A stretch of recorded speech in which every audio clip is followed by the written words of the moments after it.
আজকে জলসায় এসে দেখো এ কার সাথে দেখা হয়ে গেল। তো হ্যালো বন্ধুরা, তোমরা সবাই কেমন আছো? আশা করি মহান আল্লাহর রহমতে তোমরা অনেক ভালো আছো। আর আমিও আলহামদুলিল্লাহ খুব ভালো আছি। তো আজকে আমি এসেছিলাম সুন্দর একটা জলসা মাহফিলে। আর এখানে এসে দেখি জোনাইদ সিদ্দিকী ভাইজান চলে এসেছে। আর ওই দেখো ওনার গাড়িটাও দেখা যাচ্ছে। আর ওনাকে দেখো সামনে একেবারে স্পষ্ট দেখা যাচ্ছে। আর হ্যাঁ, জোনাইদ সিদ্দিকীর গজল কার কার ভালো লাগে আর এটা বলার দরকার নেই, তোমরা আগে নিজেরাই শুনে নাও। আর একটা কথা, জোনাইদ ভাইজানের কিছু অডিও ক্লিপ আমার কাছে আর সেগুলো তোমাদেরকে শোনাবো। আমার কাছে ভিডিও ছিল কিন্তু কিছু ব্যক্তিগত কারণের জন্য ভিডিওটা দিতে পারছি না। আশা করি তোমরা বুঝতে পেরেছো।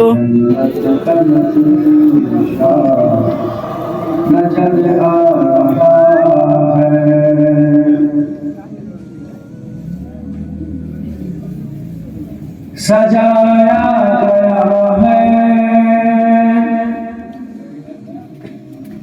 द्वार को ऐसा कि जन्नत का नक्शा नजर आ रहा है। वो देखो जहाँ नबी आ रहा है। वो देखो जहाँ नबी आ रहा है। सजदे में का नजर आ रहा है।